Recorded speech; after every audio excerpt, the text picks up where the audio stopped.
Se ninguém visse o bem que você faz, mesmo assim você continuaria fazendo?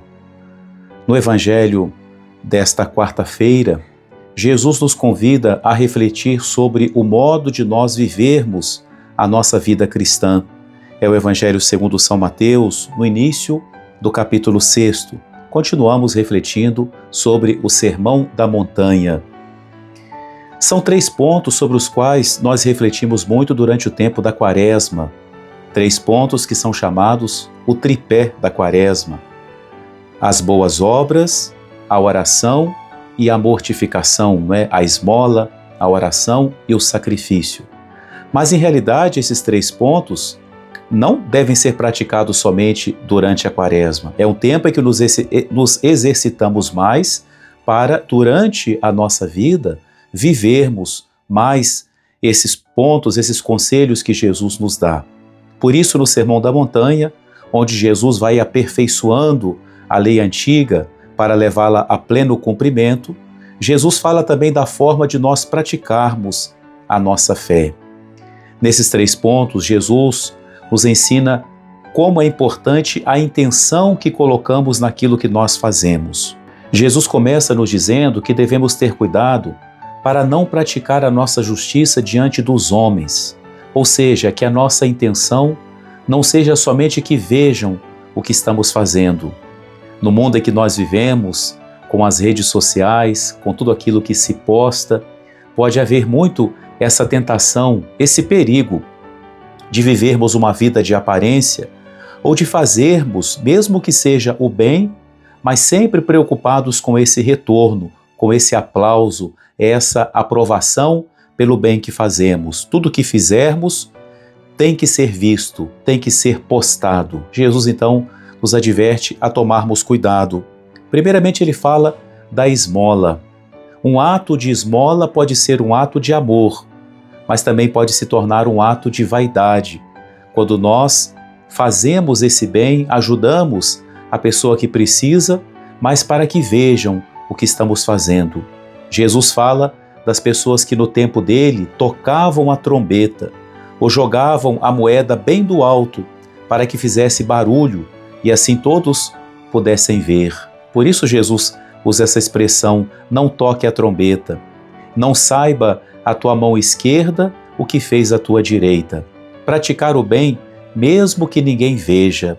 Claro que por um lado precisamos testemunhar a nossa fé, vejam os homens as vossas boas obras, para que glorifiquem o vosso Pai que está nos céus. É muito diferente o testemunho de fé que nós damos com a nossa vida e quando nós fazemos a caridade para sermos vistos, para sermos aprovados. Jesus então convida a que sim, nós pratiquemos o bem, não deixemos de praticar a caridade, de dar a esmola, mas que o façamos de uma forma tão discreta que uma mão nossa não chegasse a ver o que a outra está fazendo.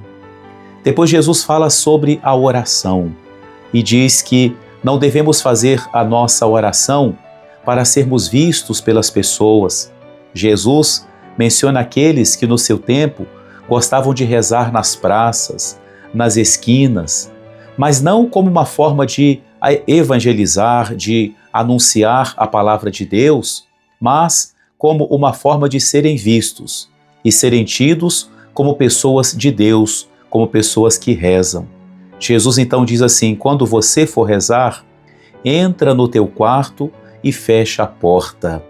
O teu Pai, que vê o que está escondido, te dará a recompensa. Aliás, essa frase de Jesus sai várias vezes nessa passagem do Evangelho. O teu Pai, que vê o que está em segredo, que vê o que está escondido. Deus vê todas as coisas e Ele vê o bem que nós fazemos, mesmo que não haja ninguém. E o bonito de praticar o bem é isso, é querer fazer as coisas corretamente, mesmo quando ninguém está vendo. Quando temos esse comportamento de sermos uma pessoa porque estamos sendo vistos e somos outra pessoa quando estamos sozinhos, já não é o bem que estamos praticando, mas é uma aparência de vida cristã. Pode ser um pecado da vaidade ou uma duplicidade de vida. Então Jesus, ao falar da oração, nos convida a entrar em nosso quarto e a fechar a porta. Aqui também, Jesus nos ensina que para rezarmos bem, além de não termos essa preocupação de que as pessoas vão ver a nossa oração, precisamos também nos recolher. Entrar no próprio quarto é recolher-nos. Nós vivemos em um tempo em que somos, de alguma forma, provocados o tempo todo a coisas que queremos ver, ouvir, ficar sabendo. É uma série de coisas que roubam a nossa atenção. E isso dificulta a nossa vida de oração. Por isso Jesus recomenda que antes de rezarmos, nós devemos nos recolher. Por isso que a gente pode dizer que a oração começa antes da oração. Antes de começarmos propriamente a rezar, precisamos ter uma atitude de recolhimento, de entrarmos em nós mesmos, de nos colocarmos na presença de Deus. A oração é esse momento em que estamos diante de Deus, sem nenhuma máscara. A oração é a hora da verdade. Estamos diante de Deus, Ele que nos vê. Ele vê o mais profundo do nosso coração, Ele vê o segredo. E por isso, com a liberdade de filhos, nós nos colocamos na presença dEle e aí sim fazemos a nossa oração. Depois, em terceiro lugar, Jesus fala sobre a prática da mortificação. Jesus fala do jejum e lembra que no tempo dele as pessoas costumavam ficar com um semblante triste para mostrar que estavam jejuando. Jesus diz assim: quando você for jejuar, lava o teu rosto, perfuma a tua cabeça, para que ninguém saiba que você está jejuando, e o teu Pai, que vê o secreto, ele verá o que estás fazendo e te dará a recompensa. Essa recompensa de que Jesus fala tanto também nessa passagem, primeiramente, é a aceitação de Deus.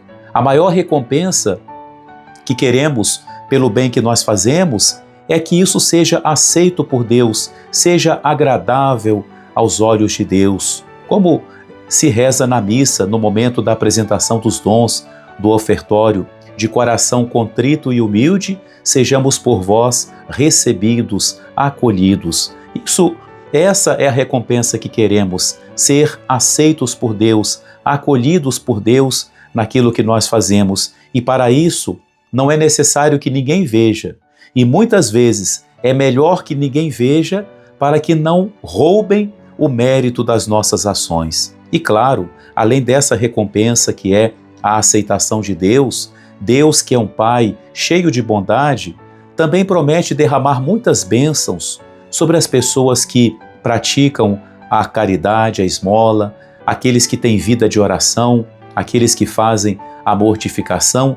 Não é um interesse, não é uma troca com Deus, mas é uma necessidade que nós temos. Nós precisamos da graça de Deus e quando fazemos essas boas obras, o coração de Deus se inclina também para nós, sobre nós, porque Ele é bom, Ele é misericordioso. Porém, o mais importante é fazer para que isso seja agradável aos olhos de Deus, mesmo que ninguém veja, mesmo que ninguém aplauda, mesmo que ninguém fique sabendo. Nós queremos perseverar na prática do bem, das boas obras, da oração e da mortificação. Abençoe-vos o Deus Todo-Poderoso, Pai, Filho e Espírito Santo. Amém.